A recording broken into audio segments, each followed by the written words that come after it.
إنما تصيبون العلم بصدقكم مع الله عز وجل.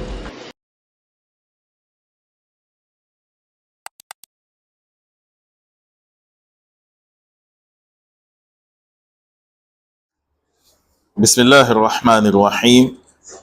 إن الحمد لله نحمده ونستعينه ونستغفره ونعوذ بالله من شرور أنفسنا ومن سيئات أعمالنا. من يهده الله فلا مضل له ومن يضلل فلا هادي له. وأشهد أن لا إله إلا الله وحده لا شريك له وأشهد أن محمدا عبده ورسوله صلى الله عليه وعلى آله وصحبه ومن سن بسنته واقتفى أثره إلى يوم الدين. يا أيها الذين آمنوا اتقوا الله حق تقاته ولا تموتن إلا وأنتم مسلمون. يا أيها الناس اتقوا ربكم الذي خلقكم من نفس واحدة وخلق منها زوجها وبث منهما رجالا كثيرا ونساء واتقوا الله الذي تساءلون به والأرحام إن الله كان عليكم رقيبا. يا أيها الذين آمنوا اتقوا الله وقولوا قولا سديدا يصلح لكم أعمالكم ويغفر لكم ذنوبكم ومن يطع الله ورسوله فقد فاز فوزا عظيما. أما بعد فإن أصدق الحديث كتاب الله وخير الهدي هدي محمد صلى الله عليه وسلم وشر الأمور محدثاتها وكل محدثة بدعة وكل بدعة ضلالة وكل ضلالة في النار. أما بعد فالسلام عليكم ورحمة الله وبركاته. Nous remercions Allah subhanahu wa ta'ala et que la paix et le salut soient sur son prophète Muhammad ibn Abdullah, sur sa famille, ses compagnons et sur toute personne qui leur emboîtera le pas jusqu'à la fin des temps.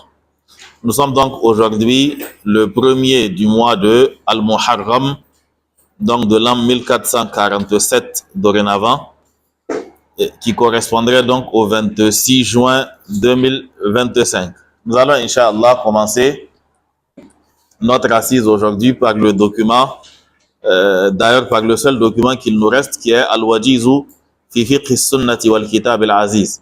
Donc, par la grâce d'Allah subhanahu wa ta'ala, nous avons pu terminer le document Al-Usulu al-Thalathatu, et nous allons, Inch'Allah, dès la séance prochaine ou celle qui suivra, mettre à la place de ce document un autre. Il pourra s'agir de Sharh al-Sunnah de Al-Barbahari ou encore une reprise de Usul al-Sunnah de Ahmad ibn Hanbal, ou dans tous les cas un livre qui ira dans le sens de la Aqidah. Il se pourrait aussi comprendre un document qui est un peu plus léger comme Al-Qawa'id al-Arba ou encore Al-Usulu al-Sittatu. Tous ces documents, on les a déjà vus avec certains d'entre vous, mais la répétition est pédagogique. Nous sommes donc dans Al-Wajizu fi fiqh sunnati wal kitab al-aziz. Nous sommes dans Kitab al-Salah. Et là, nous avons entamé la séance passée Arkanus Salati, les piliers de la prière. Nous avons vu le premier des piliers qui est Takbiratul Ihram, le premier des takbir. Ce premier takbir, il se distingue un peu des autres piliers. Les autres piliers, en cas d'oubli, on peut les rattraper, ok, en revenant au point de l'oubli ou encore en annulant la rakat au cas où on en est déjà sorti, ok. Mais le takbiratul ihram, en cas d'oubli, on ne parle pas de revenir en arrière ou autre, tu n'as même pas commencé la prière. Donc c'était le premier pilier qu'on avait vu. Le deuxième pilier qui est al-qiyamu, le fait de se tenir debout dans la prière obligatoire, c'est un pilier dans la prière obligatoire. Quant au cas de la prière facultative, nous allons voir qu'il n'est pas obligatoire d'être debout. Mais celui qui prie assis a la moitié de la récompense de celui qui prie debout. Le troisième pilier, c'est qira'atul fatihati fi kulli raka'atin. C'est le fait de lire la Fatiha dans chaque prière. Je pense qu'on devait commencer par cela, si je ne me trompe pas. On l'a déjà lu? Ok. Donc, la lecture de la Sourate al-Fatiha, il nous a cité le hadith de Ubadat ibn Samit où le prophète sallallahu alayhi wa sallam nous dit, pas de prière pour celui qui ne lit pas la sourate al-Fatiha. Et le prophète sallallahu alayhi wa sallam a ordonné cela à cet homme qui avait mal accompli sa prière. Et le prophète sallallahu alayhi wa sallam lui a dit, et fais cela dans toute ta prière. Donc dans chaque rakat de toutes tes prières, tu dois reprendre la Fatiha. Nous allons donc continuer avec le 4-5. Il nous dit ar-ruku'u, qui est le 4e pilier, wa tama'ninatu fihi, qui est le 5e pilier. Ok, il les met ensemble parce que le ruku n'a pas son sens tant qu'il n'y a pas de tama'nina. C'est ce que l'autre avait fait en priant. Il n'y avait pas de tama'nina dans ses actes. Ok, et on lui dit que toute sa prière est nulle. Donc le ruku, quand il consiste à picorer ou à béqueter, c'est-à-dire que tu piques et puis tu relèves ta tête, on n'appelle pas ruku. Donc pourquoi on l'appelle ruku? Il faudrait que tu descendes et que tes os se stabilisent. Et ensuite tu fais les azkar du ruku et ensuite tu te relèves. Mais quand déjà en descendant tu commences à faire les azkar du ruku, comme ça une fois arrivé tu as déjà fini et puis tu te relèves en même temps, tu n'as pas fait de ruku. Donc il faut les deux en même temps. Ar-ruku'u wa tama'ninatu fihi.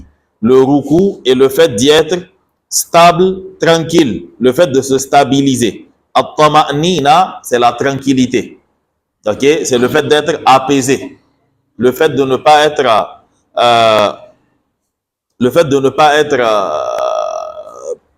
c'est-à-dire pressé quoi. Le fait de ne pas s'empresser. Ok, donc on descend, on se stabilise, on fait ses azkar, on se relève.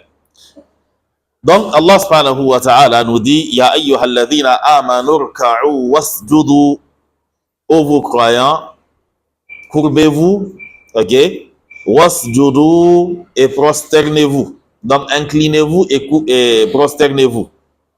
Wa liqawlihi sallallahu alayhi wa sallam, le ruku est un pilier aussi parce que le prophète sallallahu alayhi wa sallam a dit lil musi'i salatahu, à celui-là qui avait mal accompli sa prière, il lui a dit thumma rka' hatta tatma'inna raki'an, et ensuite fais le ruku jusqu'à te stabiliser. Ok, fais le ruku jusqu'à être stable. Ok, le hadith est rapporté par Imam al-Bukhari et Muslim et on l'avait déjà cité par le passé. Il nous dit 6e et 7e, al-i'tidalu ba'da al-ruku'i wa at-tama'ninatu fihi. Ok, on vous attend? C'est pas la réponse à la question. Hein? Ok, donc il dit, c'est où ça?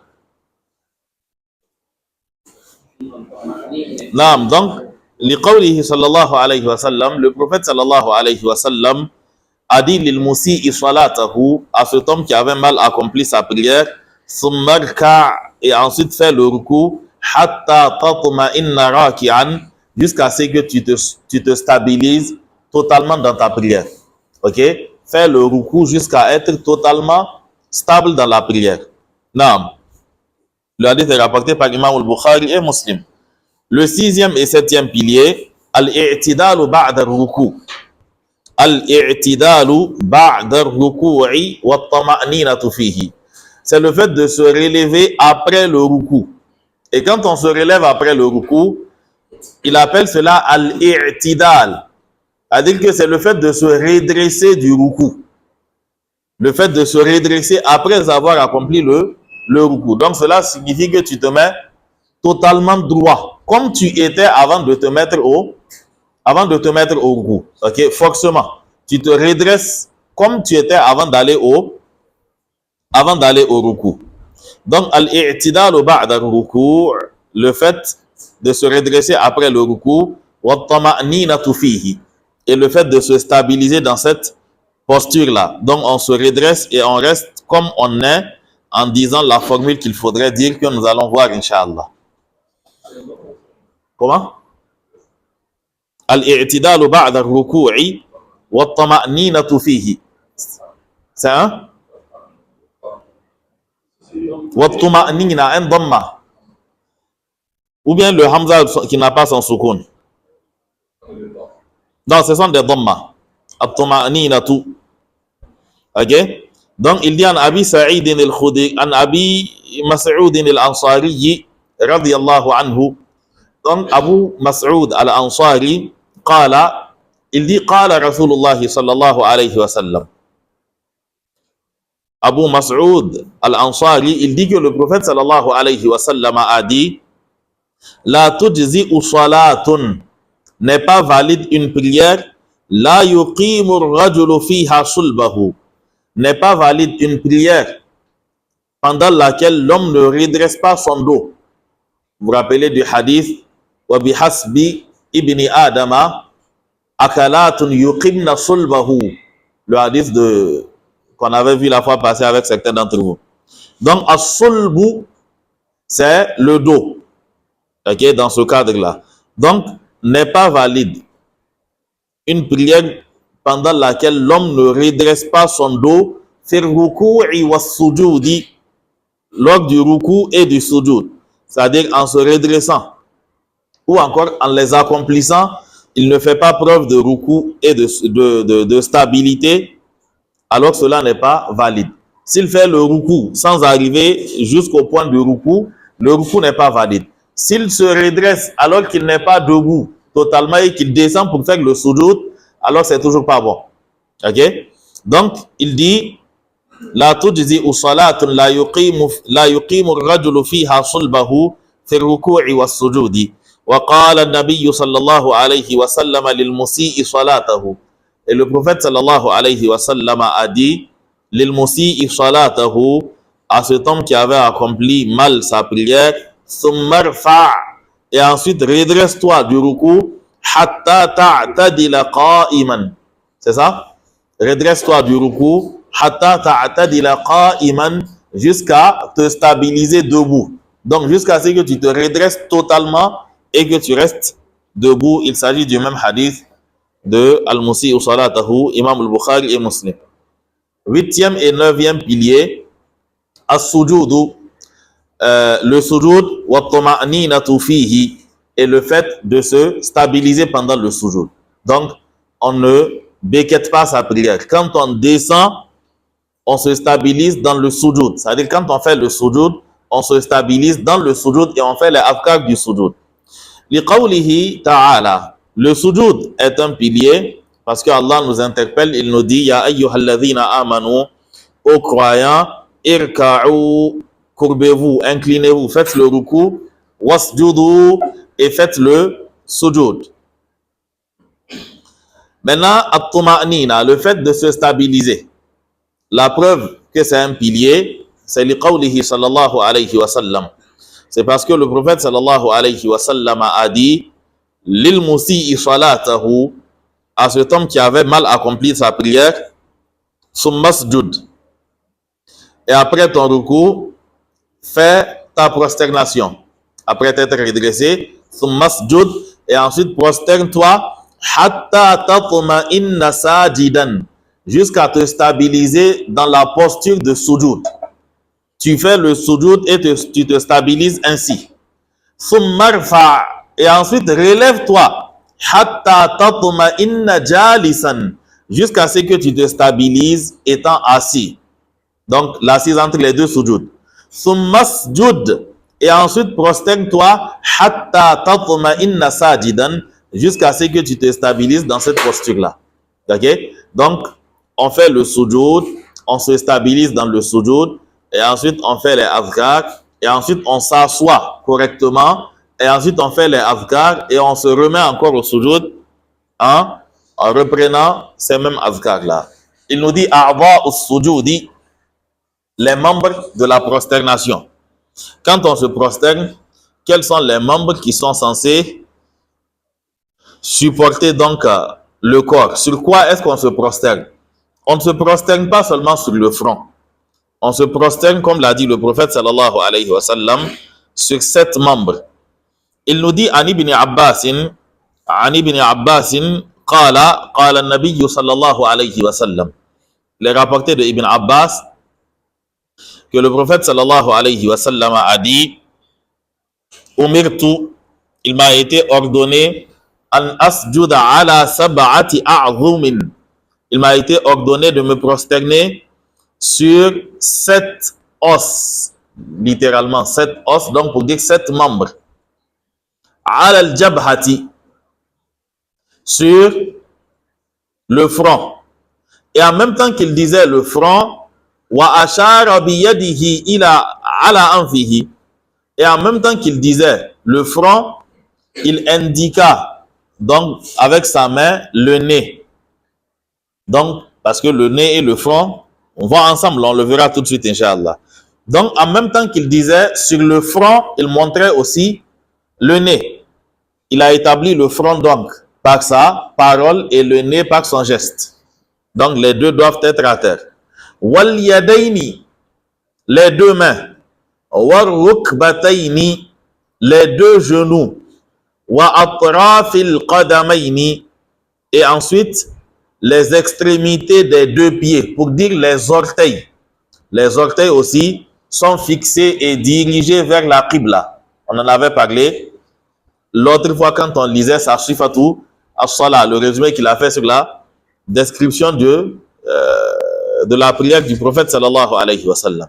Donc quand on se prosterne, les deux mains sont à terre, le front, le nez à terre, les genoux à terre, et les orteils des pieds sont aussi fixés et orientés vers la qibla. Ok? Comme on le ferait pendant le tashahhud, quand on fixe le pied droit, on s'assoit sur le pied gauche. Pendant le sujoud, on fixe les deux pieds. Naam. Le hadith est rapporté par Imam al-Bukhari et Muslim. Ok? Quand ici il dit 7, vous comptez les orteils des deux pieds, les deux genoux, les deux mains, ça fait 6. Le front et le nez, il en a fait un seul membre. Ok? Parce que le fait de poser le front sans le nez ou le nez sans le front, dans les deux cas, cela est susceptible d'annuler la prière. An ibn Abbas radiyallahu anhu aydan, qala Rasulullah sallallahu alayhi wa sallam, le prophète sallallahu alayhi wa sallam a dit, la salata, pas de prière, liman la yusibu anfuhu, pour la personne dont le nez ne touche pas, min al-ardi, ne touche pas la terre, ma yusibu jabinuhu, tout comme son front le touche. Pas de prière pour celui dont le nez ne touche pas de la terre, c'est que le front en touche. Naam. Le hadith est rapporté par Ad-Daraqutni, ذكره الألباني في صفة الصلاة, et le Cheikh Al-Albani l'a cité dans le document Sifatu Salat al-Nabi sallallahu alayhi wa sallam. Le hadith est Hassan. Il est sahih. Non, bismillah. Les deux pieds sont collés. Les deux pieds sont collés et fixés. C'est-à-dire que ce n'est pas écarté et fixé. Les deux pieds sont collés et fixés. Ok? Non. Le 10e et 11e pilier. Al-Julusu bayna as-sajdataini. Le fait de s'asseoir entre les deux prosternations. Wa at-tuma'ninatu fihi. Et le fait d'y observer at-tuma'nina, on a déjà expliqué ce que ça signifie. Ok? Non. C'est le fait qu'il n'y ait pas de précipitation, pas d'empressement, ok? Et qu'on se stabilise quand on fait l'acte. Non. Il ne faudrait pas aller dans une logique de, dans tous les cas, je vais retourner faire le deuxième sujoud. Pourquoi m'asseoir si je vais retourner? Donc, tu te relèves et puis si tu fais ça, qu'on te le dise ou pas, tu n'as pas de prière. C'est-à-dire que si tu fais ta prière et que tu ne descends pas bien pour faire le ruku, ou bien quand tu te relèves, tu trouves que c'est peine perdue d'aller totalement debout, parce que dans tous les cas, tu vas aller en bas. Si tu fais ça, ta prière est nulle. Si tu fais le sujoud et que tu ne t'assois pas correctement entre les deux sujoud, ta prière elle est aussi nulle. Ce sont des piliers, ce n'est pas négociable. Ok? C'est-à-dire qu'il ne faudrait pas penser que ceux qui se redressent et qui, c'est pas qu'ils ont du temps à perdre. C'est parce que sans ça, tu n'as pas de prière. Donc, quel que soit le nombre d'années que tu as déjà passé en train de prier de la sorte, sache que tant que tu ne te répands pas, tu n'as pas de prière. Le prophète sallallahu alayhi wa sallam, vous voyez bien le hadith de Al-Musi'u salatahu. L'homme a prié combien de fois? 2, 3. Ok? Et à la troisième fois, il dit au prophète sallallahu alayhi wa sallam, La uhsinu ghayrahu. Je ne sais pas faire mieux que ça. C'est-à-dire qu'il a prié une fois. Il est venu saluer le prophète sallallahu alayhi wa sallam. Le prophète lui dit, Irji fa salli fa innaka lam tusalli. Retourne prier, tu n'as pas prié. Il prie une seconde fois. Le prophète sallallahu alayhi wa sallam lui dit encore, Irji fa salli fa innaka lam tusalli. Retourne prier, tu n'as pas prié. S'il avait répété la même chose 1000 fois, la réponse aurait toujours été Irji fa salli fa innaka lam tusalli. Ok? Et Hudhayfa ibn al-Yaman, il a vu un homme prier dans cet état et comme le hadith est attribué au prophète sallallahu alayhi wa sallam, il lui dit que si tu mourais en priant comme tu pries, laqad mitta ala ghayri millati Muhammadin. Si tu mourais en priant de la sorte, sache que tu serais mort sur une voie autre que celle de Muhammad sallallahu alayhi wa sallam. Ok? Donc on ne s'amuse pas avec ces choses-là. Al-julus bayna sajdatayni. Le fait de s'asseoir entre les deux sujoud, wa tuma'ninatu fihi, et le fait d'y être stable. Ok? Li qawlihi sallallahu alayhi wa sallam. C'est un pilier parce que le prophète sallallahu alayhi wa sallam a dit, comme dans le hadith précédent qu'on avait vu, la tujzi'u salatun la yuqimu fiha ar-rajulu sulbahu. Il n'y a pas de prière, ou bien n'est pas valide une prière dans laquelle l'homme ne redresse pas son dos pendant le ruku et le sujoud ou ce qui entoure les deux. Le hadith est rapporté par Abu Daoud et At-Tirmidhi. Non. Ensuite, il dit Wali amrihi al-musi salatahu bidhalika. Et aussi parce que le prophète sallallahu alayhi wa sallam a adressé un ordre à celui qui avait mal accompli sa prière. Il lui a adressé un ordre en lui disant, comme dans le hadith qu'on a cité au point 8 et 9, ثم اسجد حتى تطمئن ساجدا ثم ارفع حتى تطمئن جالسا. Donc il a ordonné cela à celui qui avait mal accompli sa prière, كما مر في السجود, comme nous avons déjà cité le hadith au niveau du pilier 8-9 qui parlait donc du sujoud. Le 12e pilier qu'il va nous citer, c'est At-Tashahhud al-Akhir. At-Tashahhud al-Akhir. Quand on dit At-Tashahhud, on fait allusion donc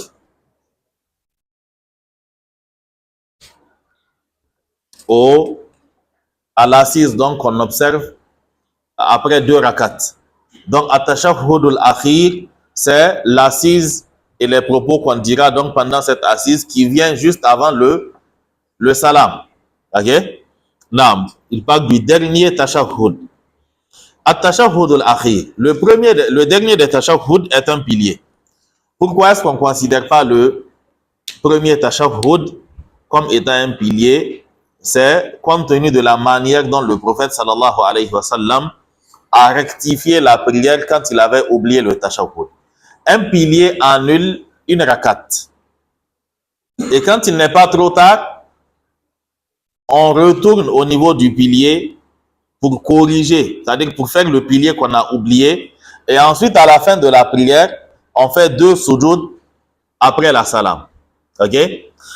Quand il a oublié dans une prière de plus de 2 rakats, le premier tashahhud, quand le prophète sallallahu alayhi wa sallam s'est mis debout, alors il ne s'est pas assis pour corriger. Et à la fin de la prière, alors que les compagnons s'attendaient à ce qu'il lance la salam, le prophète sallallahu alayhi wa sallam, il a corrigé le manquant, il a corrigé le tashahhud en faisant 2 prosternations avant la salam. Donc, c'est sur cette base qu'on distingue les 2 tashahhud. Le premier tashahhud, il l'a oublié sans annuler la rakat, ok, mais en faisant 2 prosternations avant la salam. Un pilier, on ne peut pas le corriger juste en faisant 2 prosternations. Le pilier, quand il n'est pas trop tard, on retourne l'accomplir. S'il est trop tard, la rakat où le pilier a été oublié, elle s'invalide et on met une autre rakat à sa place. N'ayant fait ni l'un ni l'autre, alors on comprend que le premier tashahhud n'a pas le statut de pilier, mais c'est une obligation. Ok? Et le prophète sallallahu alayhi wa sallam, il nous dit, quand l'un d'entre vous oublie la tahiyya, le premier tashahhud, s'il est déjà debout, qu'il ne revienne pas. Et avant de lancer la salam, qu'il fasse 2 prosternations. Et s'il n'est pas encore debout, alors qu'il s'asseye et il n'y a rien à faire. Ce n'est pas une question de si tu es proche d'en haut, tu ne t'assois pas. Ou bien si tu es proche, non, ce n'est pas lié à là où, ça dépend de l'instant auquel tu t'es rappelé. Tant que tu n'es pas totalement debout, même si tu es proche, ok, de la position debout, tu reviens et tu ne corriges pas. Mais si tu es déjà debout, alors tu ne reviens pas non plus. Ok? Non. C'est-à-dire que tant que tu n'es pas totalement debout, on considère que tu n'as pas encore perdu le pilier que tu as oublié, qui est le tashahhud. Tu reviens donc l'accomplir. Non. Donc, at-tashahhud al-akhir, le dernier est un pilier. عن ابن مسعود رضي الله عنه قال ابن مسعود dit كنا نقول قبل أن يفرض علينا التشهد. Nous disions avant qu'on ne nous rende obligatoire le tashahhud, donc cela signifie qu'on leur a rendu obligatoire. Donc avant qu'on ne nous rende obligatoire le tashahhud, nous disions assalamu ala Allahi, assalamu ala Jibrila wa Mikaila, faqala sallallahu alayhi wa sallam. Alors le prophète, faqala Rasulullah sallallahu alayhi wa sallam, alors le messager d'Allah leur dit, la taqulu hakadha, ne dites pas ainsi, walakin qulu, dites plutôt at-tahiyyatu lillahi. Quel est l'accent du ya? C'est un shadda. Donc at-tahiyyatu lillahi, jusqu'à la fin de la tahiyya que nous allons voir sur la page suivante, Inch'Allah. La tahiyya, elle a été rapportée de plusieurs manières. Elle a été rapportée de 6 ou 7 manières de la part du prophète sallallahu alayhi wa sallam.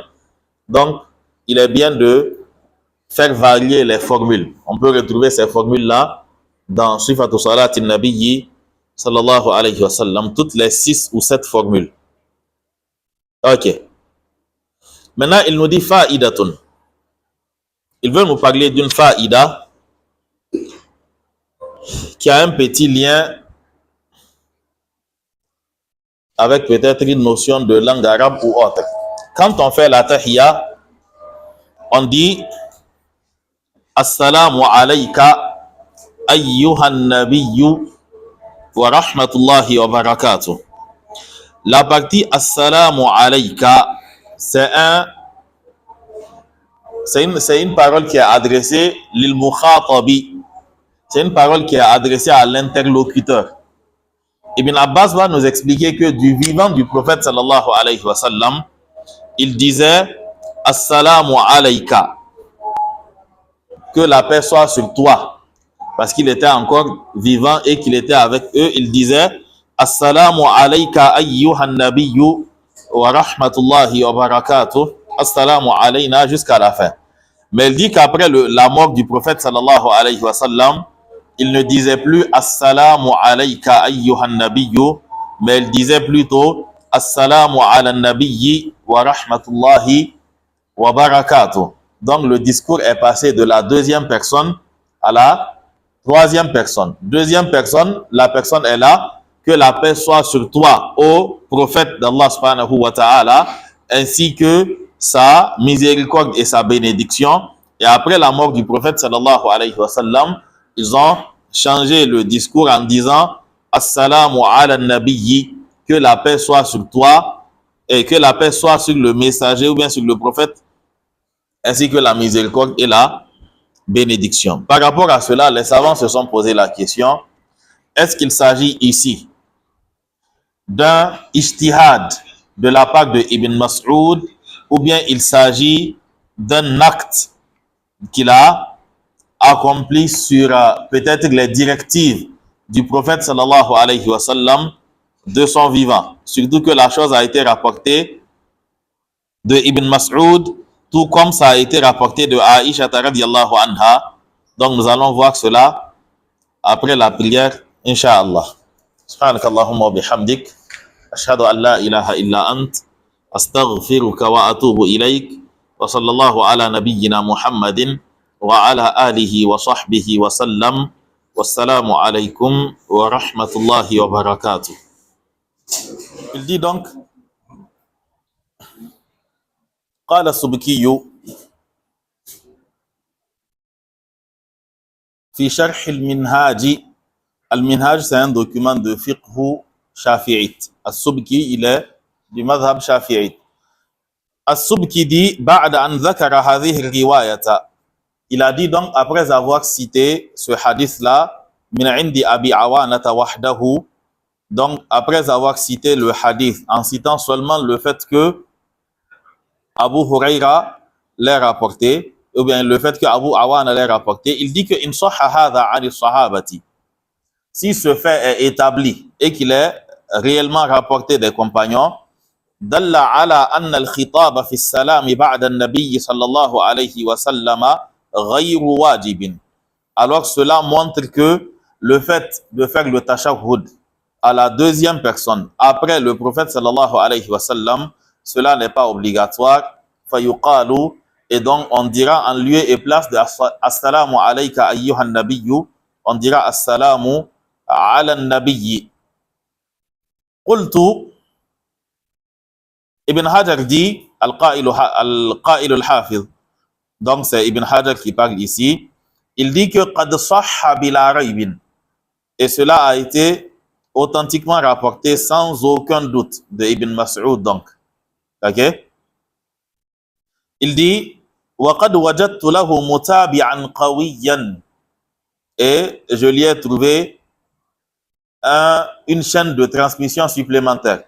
Dans la science du hadith, vous avez ce qu'on appelle as-sanad, vous avez at-turuq, vous avez ash-shawahid, et vous avez souvent at-tawabi'. Donc ce sont des éléments de la chaîne de transmission. Vous avez la chaîne de transmission, souvent une même chaîne de transmission peut se couper en plusieurs turuq, en plusieurs voies. C'est une personne qui rapporte, mais il y a 10 personnes qui rapportent après elle. OK? Et ainsi de suite. Donc, il dit que je lui ai trouvé une autre voie qui est assez imposante et donc qui l'appuie. Qala Abdul Razzaq. Il est rapporté de Abdul Razzaq. Abdul Razzaq, c'est As-San'ani, l'auteur de Al-Musannaf. L'autre Musannaf, pas celui de Ibn Abi Shayba. قال عبد الرزاق dit أخبرنا ابن جريج أخبرني عطاء أن الصحابة كانوا يقولون والنبي صلى الله عليه وسلم حي. عطاء ibn Abi Rabah, okay, certainement, donc il dit que les compagnons disaient والنبي حي, alors que le prophète sallallahu alayhi wa sallam était vivant. والنبي حي, c'est quel genre de wa? Hein? Waoul hal. Donc les compagnons disaient alors que le prophète sallallahu alayhi wa sallam était vivant, assalamu alayka ayyuhan nabiyyu. Falamma mata, et quand le prophète sallallahu alayhi wa sallam est décédé, qalu, ils se sont mis à dire assalamu ala nabiyyi wa hadha isnadun sahihun. Et ceci est une chaîne de narrateur donc qui est authentique.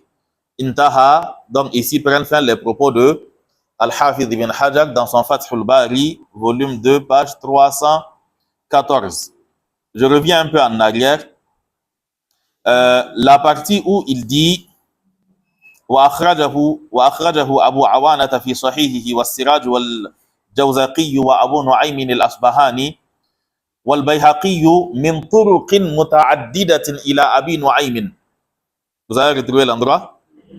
Il dit من طرق متعددة إلى أبو نعيم شيخ البخاري. Il a précisé que ce Abu Nu'aym, c'est le cheikh de Al-Bukhari, donc Abu Nu'aym Al-Koufi, qui est donc le cheikh de Imam Al-Bukhari. Lui, il est assez ancien par rapport à Abu Nu'aym Al-Asbahani, qui est du 4e siècle.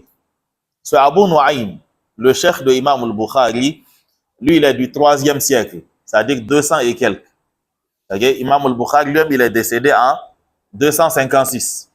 Alors que le Abu Nu'aym al-Asbahani, dont il est question, lui, il est de l'an 330 comme ça. Il est décédé en 400 et quelques. Donc, c'est pour cela qu'il précise Abu Nu'aym, l'enseignant de Bukhari, pas Abu Nu'aym qui a été cité donc précédemment. Donc, c'était une précision. قال الألباني في صفة الصلاة. Imam al-Albani, dans son صفة صلاة النبي صلى الله عليه وسلم من التكبير إلى التسليم كأنك تراها, il dit donc à la page 126 ولا بد أن يكون ذلك بتوقيف منه ويؤيده أن عائشة رضي الله عنها كذلك كانت تعلم التشهد في الصلاة السلام ماذا؟ كذلك كانت تعلمهم التشهد في الصلاة نعم السلام على النبي رواه السراج في مسنده. Il dit donc Al-Albani dans son Sifat al-Salah, il dit وَلَا بُدَّ أَنْ يَكُونَ ذَلِكَ بِتَوْقِيفٍ مِّنْهُ صلى الله عليه وسلم. Il dit que certainement que cela a eu lieu selon des directives venant du prophète sallallahu alayhi wa sallam. C'est-à-dire que Ibn Mas'ud ne s'est pas levé pour faire la chose de lui-même, quoi. Certainement que cela lui a été, il a dit cela avec les directives du prophète sallallahu alayhi wa sallam. Surtout quand on sait à quel point Ibn Mas'ud il était assez rigide en ce qui concerne l'innovation. Ok? Les compagnons comme Ibn Mas'ud, comme Ibn Umar, comme comment on l'appelle, Hudhayfa ibn al-Yaman et d'autres, ce sont des compagnons qui ont vu donc l'apparition de certaines pratiques dès leur vivant. Donc de la part de certains tabi'in et de certains nouveaux convertis et autres. Donc il était assez rigide par rapport aux innovations. Donc il est inconcevable que les compagnons, de leur propre initiative, qu'ils se mettent à dire Assalamu ala nabiyyi, alors que cela a été, alors que le prophète sallallahu alayhi wa sallam leur a enseigné Assalamu alayka ayyuhan nabiyyu. Donc c'est cela que le cheikh Al-Albani est en train d'appuyer. Il dit Wala budda an yakuna dhalika bi tawqifin minhu sallallahu alayhi wa sallam. Et il est plus que nécessaire donc que cela ait lieu sous l'instruction du prophète sallallahu alayhi wa sallam. Wa yu'ayyiduhu, et cela est davantage appuyé anna Aïshata, par le fait que Aïshata radiyallahu anha kanat tu'allimuhum at-tashahhuda, elle enseignait le tashahhud aux gens, le tashahhud qu'on fait dans la prière. Elle enseignait cela aux gens en disant Assalamu ala nabiyyi au lieu de Assalamu alayka ayyuhan nabiyyu. Et cela a été rapporté. Rawahu Siraj, cela a été rapporté donc par As-Siraj fi musnadihi, dans son musnad. Et il a été aussi rapporté par Wal Mukhallis fil Fawaidi. Il l'a rapporté dans son document Al-Fawaid, et ils l'ont rapporté bisanadaini, par deux chaînes de transmission sahihaini, qui sont authentiques, anha afwan, qui sont donc authentiques et qui remontent jusqu'à Aïcha radiyallahu anha. Donc cela montre que le fait de faire le tashahhud, au minimum on dira ce qu'a dit As-Subki, le fait de dire Assalamu alayka ayyuhan nabiyyu ghayru wajibin, cela n'est plus obligatoire après la mort du prophète sallallahu alayhi wa sallam. On peut dire Assalamu ala nabiyyi wa rahmatullahi wa barakatuh. Et certains sont d'avis qu'on doit carrément délaisser le Assalamu alayka ayyuhan nabiyyu et dire le Assalamu ala nabiyyi. Ala kulli hal, si vous entendez quelqu'un dire Assalamu alayka, alors la personne a suivi tout simplement le hadith tel que rapporté par Ibn Mas'ud et par d'autres compagnons. Et si quelqu'un dit Assalamu ala nabiyyi wa rahmatullahi wa barakatuh, alors il a tout simplement suivi donc la pratique de Ibn Mas'ud qui lui vient et de Aïcha, pratique qui leur vient certainement des directives du prophète sallallahu alayhi wa sallam. Donc ne soyez pas outrés ou surpris par le fait d'entendre quelqu'un dire Assalamu ala nabiyyi wa rahmatullahi wa barakatuh au lieu de Assalamu alayka ayyuhan nabiyyu. Donc cela est totalement légiféré. Non. Le 13e pilier donc de la prière, après ce long voyage dans la science du hadith, il nous dit que c'est as-salatu ala nabiyyi, le fait de prier sur le prophète sallallahu alayhi wa sallam ba'da at-tashahhud al-akhir, après le premier tashahhud. OK? Après le dernier tashahhud, afwan. OK? Donc le fait de prier sur le prophète sallallahu alayhi wa sallam après le dernier tashahhud. Cela est donc un pilier li hadithi Fadala ibn Ubayd al-Ansari, à cause du hadith de Fadala. Fadala rapporte que anna Rasulallah sallallahu alayhi wa sallam ra'a rajulan yusalli. Il a vu un homme prier. Le prophète sallallahu alayhi wa sallam a vu un homme prier. Lam yahmadillah wa lam yumajjidhu. Cet homme-là, il n'a pas loué Allah et il ne l'a pas glorifié. Les savants disent que cela fait allusion à la tahiyya, at-tahiyyatu lillahi wa salawatu wa tayyibat. Wa lam yusalli ala nabiyyi, et il n'a pas non plus prié sur le prophète sallallahu alayhi wa sallam, wa ansarafa, et il est sorti de sa prière de cette manière-là. Faqala Rasulullah sallallahu alayhi wa sallam, le prophète sallallahu alayhi wa sallam, parlant de cet homme, il dit que ajila hadha, cet homme s'est empressé. Fada'ahu, et le prophète sallallahu alayhi wa sallam l'a donc interpellé.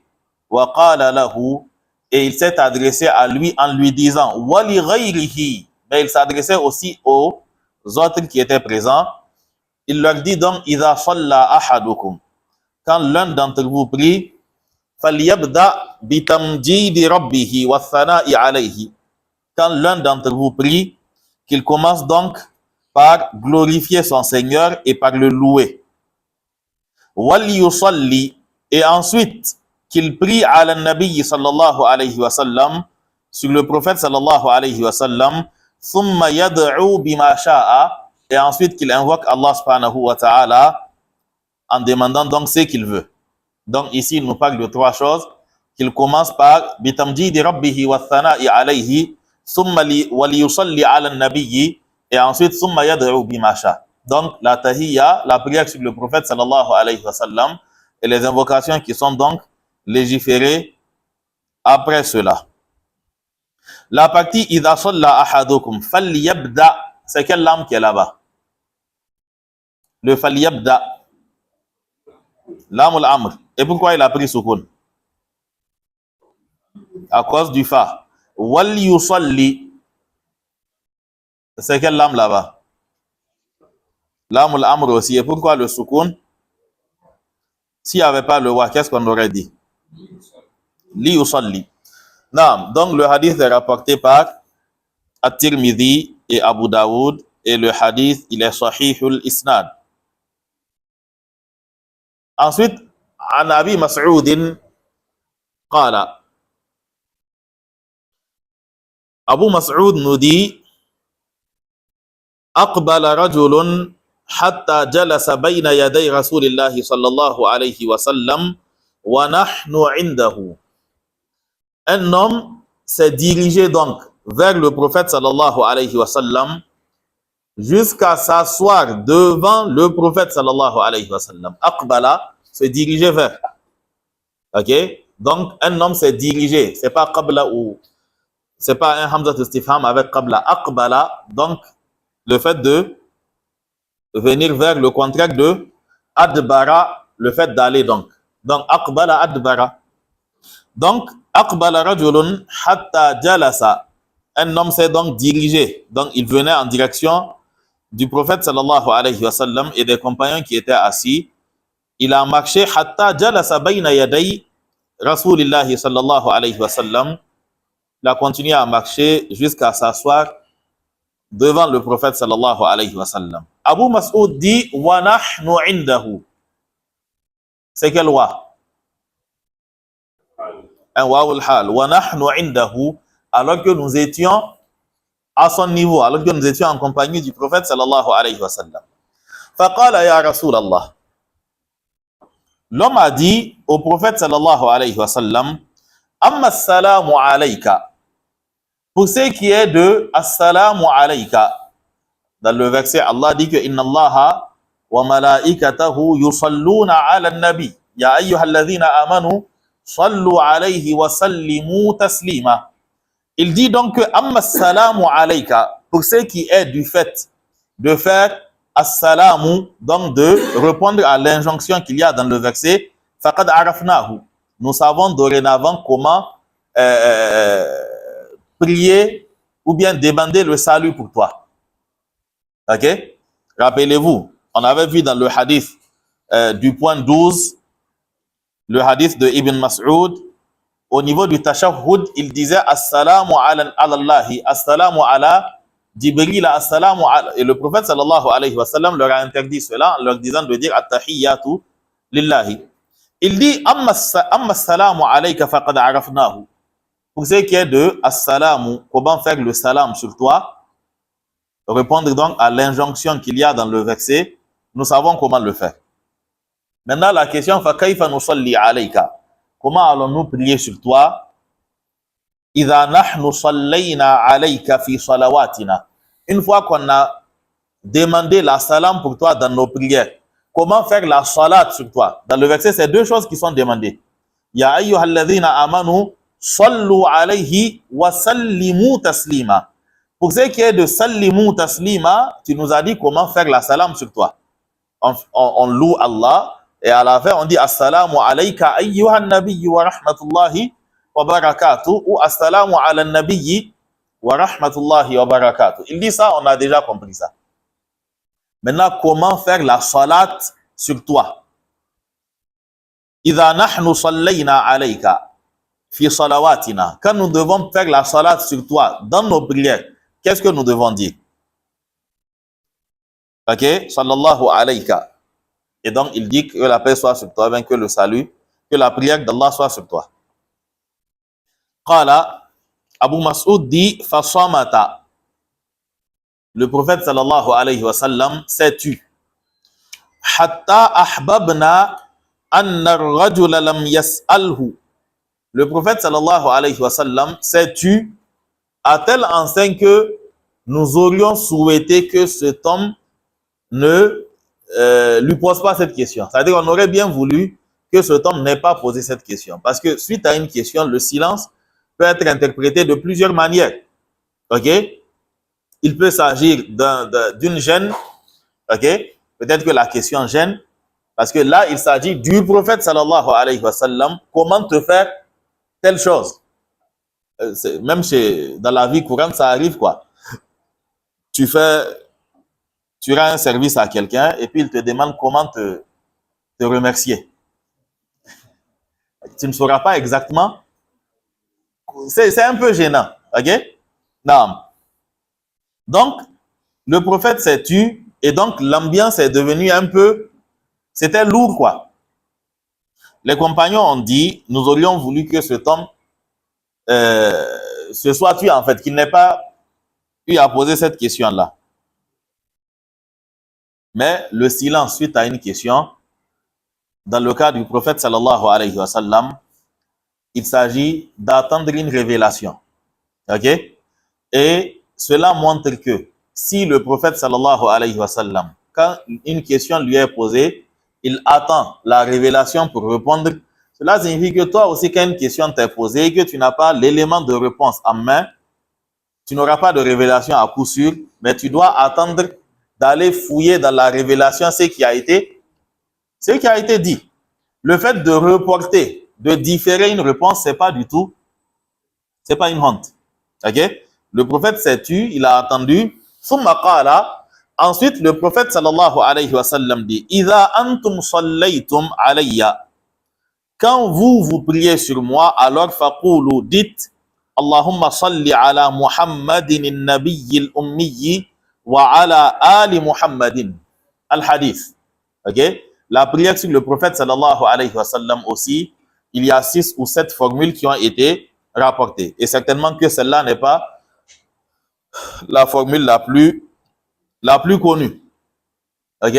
Donc, le prophète sallallahu alayhi wa sallam dit, priez sur moi en disant Allahumma salli ala Muhammadin al-nabiyyi al-ummi wa ala ali Muhammadin kama sallayta jusqu'à la fin.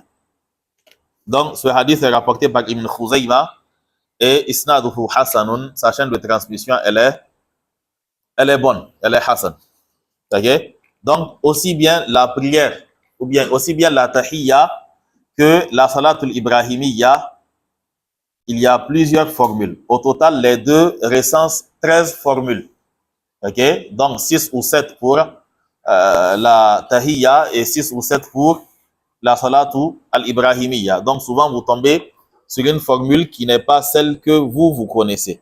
Et ce qui serait bien, c'est de maîtriser plus d'une formule et de varier ces formules-là. Cela évite une certaine monotonie dans la prière et cela contribue à la concentration. La formule que tu as apprise étant enfant, même sur pilotage automatique, tu peux lire ça. Mais une nouvelle formule que tu apprends maintenant, cela va nécessiter de toi une certaine présence d'esprit. Okay? Sinon, tu risques de rentrer en brousse. Fa'idatun. Et on va s'arrêter sur cette fa'ida, ou bien sur le 14e, je pense. Fa'idatun.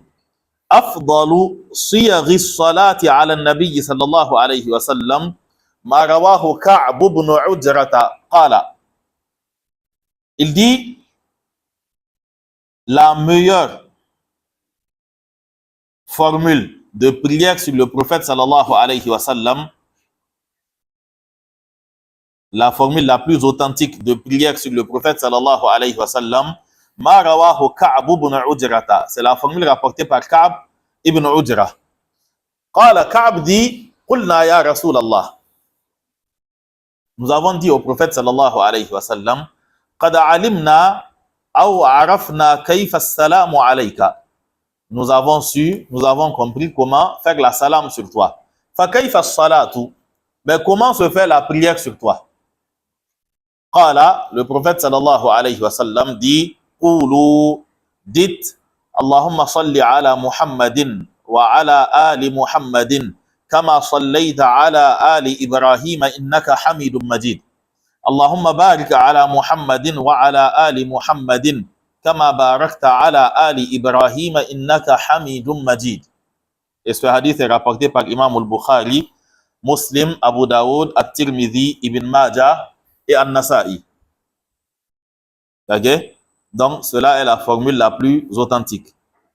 Je vous ai déjà expliqué tout à l'heure la notion de plus authentique. Il ne s'agit pas de dire que les autres le sont moins dans le sens de on ne les applique pas, mais c'est une question de pourcentage.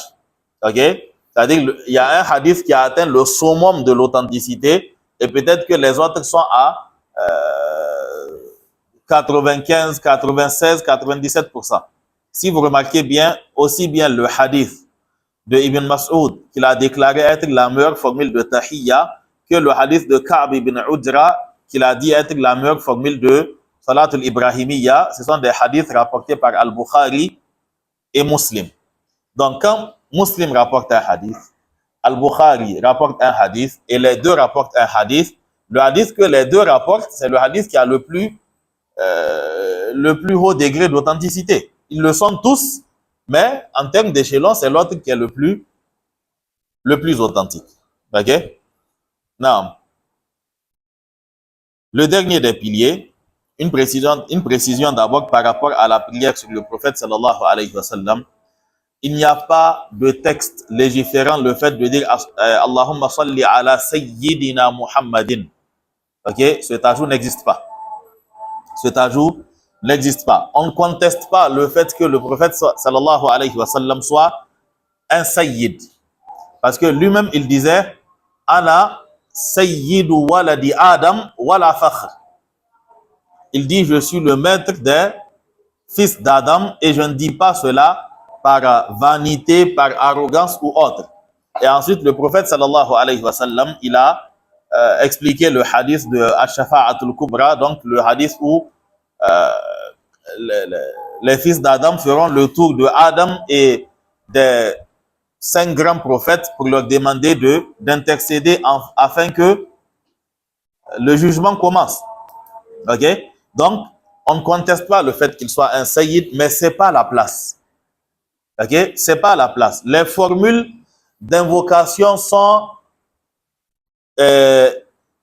tawqifiyya. C'est-à-dire que tu n'ajoutes rien, tu ne diminues rien, excepté ce qui a été rapporté. Tu dois te fier seulement à ce qui a été rapporté. Même si c'est vrai, ça n'a pas sa place. Si je dis Allahu A'lam en faisant le takbir, j'ai menti? Mais ce n'est pas Allahu A'lam qui m'a été ordonné là-bas, c'est Allahu Akbar. Si je dis Allahu A'lam, j'ai insulté Allah ou bien j'ai blasphémé?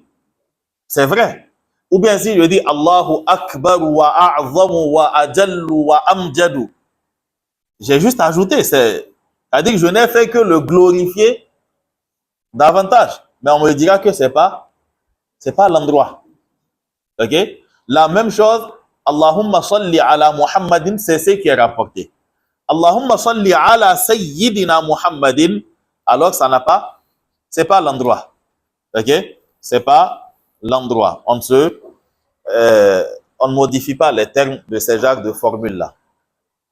Vous avez un égaré du Nigeria, il y a peut-être une année ou un peu plus de cela, qui disait que la salatul fatih, Allahumma salli ala Sayyidina Muhammadin al-Fatih lima ughliq, al-Khatimi lima sabaqa nasir al-haqq bil-haqq, wal-hadi ila siratika al-mustaqim wa ala alihi haqqa qadrihi wa miqdarihi al-azim. Le prophète sallallahu alayhi wa sallam ne connaît pas cette formule-là. Personne ne connaît cela. D'ailleurs, avant, c'est lui qu'on appelle Al-Bakri. Et ensuite, cela a été repris. C'était une formule qui était dans la Tariqa Qadiriya. Et ensuite, ça a été repris par Ahmad At-Tidjan après qu'il ait fini donc son voyage, parce qu'il est passé par d'autres sectes avant de prendre son autonomie et de créer pour lui. Donc, Tikin Takachan de Yezo dessous, il y avait la Salatul Fatih. Donc, il s'est approprié cela en reconnaissant que ça venait de Muhammad al-Bakri. Mais il dit que lui particulièrement, le prophète sallallahu alayhi wa sallam, lui a dit c'est-à-dire, il faisait ça, il a délaissé. Et le prophète lui a dit de continuer à faire ça. Et que faire ça une fois, ça équivaut à lire le Coran 6 fois. Et il dit qu'une deuxième fois, je l'ai rencontré et il m'a dit que cela équivaut à lire le Coran 6000 fois. Et cela équivaut à toute formule de glorification, tout tasbih, tout tahmid qui a été prononcé sur terre, de la création de Adam jusqu'à la fin des temps, par les humains, les génies et tout. Ce n'est pas une question de 6000 fois le Coran seulement. Ça va au-delà. Donc, il y a un comme ça du Nigeria qui dit que la Salatul Fatih est meilleure à la prière elle est meilleure que Salatul Ibrahimiyya. Okay? Il dit que Salatul Fatih est meilleure à la formule de Salatul Ibrahimiyya, Allahumma salli ala Muhammadin wa ala ali Muhammad. Bon, en réalité, ce qu'il a dit n'est pas aussi grave que ce que son cheikh, lui, il avait dit. Son cheikh a dit que c'est mieux que le fait de lire le Coran 6000 fois. Donc, lui, le fait qu'il dise que c'est mieux que la Salatul Ibrahimiyya, on trouve que ça va. C'est-à-dire que dans l'égarement même, il y a... C'est grave, c'est terrible ce qu'il a dit, mais ça va au-delà. C'est-à-dire que leur croyance va au-delà de cela. Et vous avez certains d'entre eux qui ont essayé d'expliquer ce principe-là. Okay? Notamment le ténor peut-être de la Tidjaniya au Nigeria, Tahiru Bauchi. Pendant un interview à la télé, quand le journaliste lui a posé la question, il a essayé d'expliquer. Okay? Il dit que c'est comme l'avion et le chameau. Allah a créé le chameau et le blanc a créé, ou bien il a fabriqué l'avion. Mais l'avion du blanc est plus rapide que le chameau d'Allah. Et l'avion du blanc prend plus de personnes que le chameau d'Allah. Vous voyez à quel niveau l'égarement peut conduire? C'est-à-dire que, quelle que soit ton intelligence, tant que tu te détournes de la sunna, c'est-à-dire il y a une certaine, c'est-à-dire, voilà, c'est le mot que je cherche avant tu es en français. Ok, il y a une forme il y a des bêtises, des sottises, des inepties, ok, souvent même de l'insolence ou bien des propos qui relèvent du blasphème qui sortent de ta bouche sans que tu ne t'en rendes compte. Quel chameau d'Allah et quel avion du blanc? Le blanc, il a fabriqué un avion, il a créé un avion, mais il a fabriqué. Il a fabriqué et il a pris les éléments d'où ça? Oh, ok? Mais vous voyez un peu le raisonnement qu'il fait, quoi. Qu'Allah subhanahu wa ta'ala nous préserve de l'égarement. Le dernier point, c'est as-salam, le fait de lancer la salam, le 14e pilier donc. Liqawlihi sallallahu alayhi wa sallam. C'est un pilier parce que le prophète sallallahu alayhi wa sallam l'a mis au même rang que la purification, le premier takbir, ainsi que le salam donc. Tout comme tu ne peux pas rentrer dans la prière sans te purifier, tu ne peux pas accéder à l'intérieur de la prière sans le takbir, il te faudrait bien sortir. Ok? Il dit donc, Miftahu salati at-tahur. La clé de la prière, c'est la purification. Wa tahrimu at-takbir, et c'est son acte de sacralisation, c'est-à-dire l'acte par lequel on se met dans un état de sacralisation, c'est le takbir. En faisant le takbir, les choses qui nous sont autorisées à la base deviennent donc interdites. Le fait de parler, de manger, de boire, de rire. Donc, tahrimuha, c'est qui nous met dans un état de ihram lors de la prière, c'est le takbir. Wa tahliluha, et c'est qui nous délivre, c'est qui permet de désacraliser. Ok, c'est at-taslim, le fait de lancer la salam, et le hadith, nous l'avons déjà cité par le passé, c'est un hadith qui est hasanun sahihun. Donc, il s'agit là des 14 piliers de la prière. Quand on les oublie dans une rakat, on doit retourner, ok, les faire si on est toujours dans la rakat. Si on en est sorti, alors cette rakat s'annule et celle qui vient devant prend sa place. Sauf dans le cas du premier takbir, parce que lui, si tu l'as oublié, en réalité, tu n'as même pas commencé. Ok? Tu n'as même pas commencé.